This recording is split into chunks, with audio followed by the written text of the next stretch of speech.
आप सल्लल्लाहु अलैहि वसल्लम एक ही रात में स्टार्स, प्लैनेट्स, गैलेक्सीज को क्रॉस करते हुए जमीन से आसमान की तरफ गए। अब अल्लाह ने कुरान में एक जगह फरमाया है कि जमीन और आसमान के दरमियान हर चीज अल्लाह को सजदा करती है, विच मीन्स सारे stars, galaxies, planets, mountains, trees. लेकिन ये कैसे पॉसिबल है? सजदा तो इस तरह होता है। और कभी स्टार्स और प्लैनेट्स को हमारी तरह इबादत करते हुए किसी ने देखा है?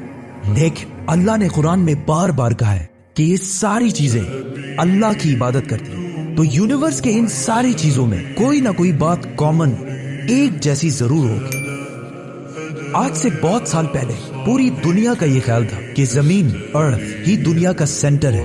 और जमीन तो साकिन है बेटा, जमीन रोटेट करती ही नहीं है, जमीन गर्दिश नहीं करती। लेकिन आज से 400 साल पहले गैलीलियो, जो एक इटालियन साइंटिस्ट थे, उसने दो लेंसेज को अलाइन करके रखा तो उसे पता चला कि ऐसे करने से दूर की चीजों को करीब से देखा जा सकता है। छोटे लेवल पर टेलीस्कोप्स दुनिया में पहले भी मौजूद थे, लेकिन इन्हें सिर्फ फौजी और समुद्री सफरों में यूज किया जाता था। लेकिन गैलीलियो ने इसी टेलीस्कोप को इम्प्रूव करके इंसानों की तारीख में पहली दफा इसका रुख आसमान की तरफ किया, जिससे उसने दुनिया से पहली बार सूरज और चांद को बिल्कुल करीब से देखा। और गैलीलियो ने इन सारों की मूवमेंट को ऑब्जर्व करना शुरू किया।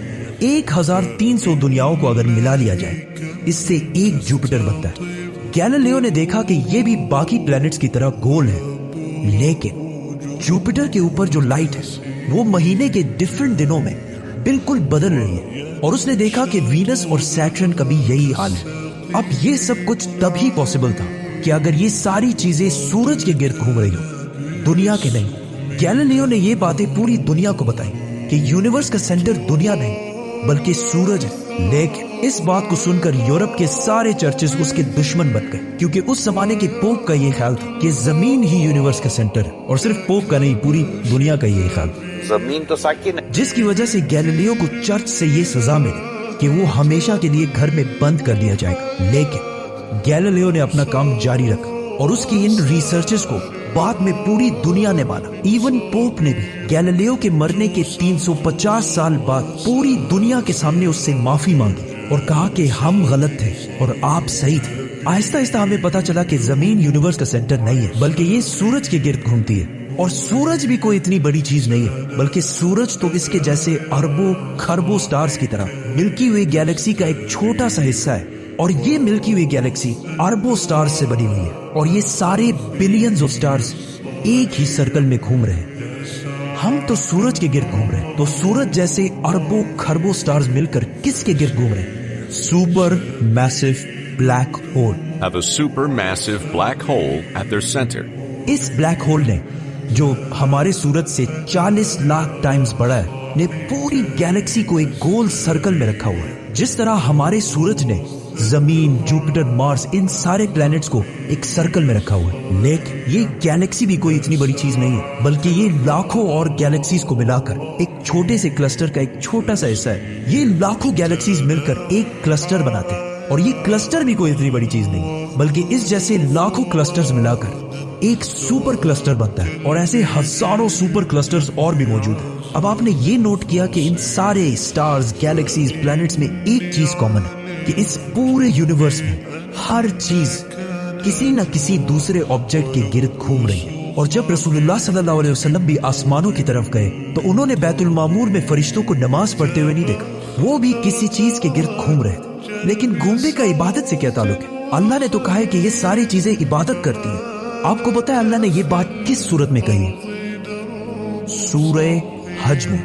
हज में मुसलमान पूरी दुनिया से इस्लाम की सबसे मुकद्दस और होली जगह काबा के पास जाते हैं और बार बार इसके गिर्द घूमते हैं। अब इस सर्कल करने का मतलब क्या है? जब मुसलमान काबा के गिर्द घूमता है तो वो उस वक्त अकेला नहीं घूम रहा होता, बल्कि चांद, प्लैनेट, स्टार्स, गैलेक्सीज, क्लस्टर्स सारों के साथ एक ही इबादत में शामिल हो जाता है। तो ये सारी चीजें हमारी तरह इबादत नहीं करते, बल्कि हम मक्का जाकर इनकी तरह इबादत करते हैं। लेकिन इस आयत में तो लिखा है कि ये सारी चीजें अल्लाह को सजदा करती हैं। सजदा का मतलब सिर्फ हमारे वाला सजदा नहीं है, बल्कि अल्लाह के निजाम के मुताबिक चलने को भी सजदा कह सकते हैं। लेकिन अल्लाह ने इस आयत में सिर्फ स्टार्स, गैलेक्सीज और प्लैनेट्स का नहीं कहा, बल्कि हर चीज, पहाड़, दरख्त, जानवर, सब का कहा है।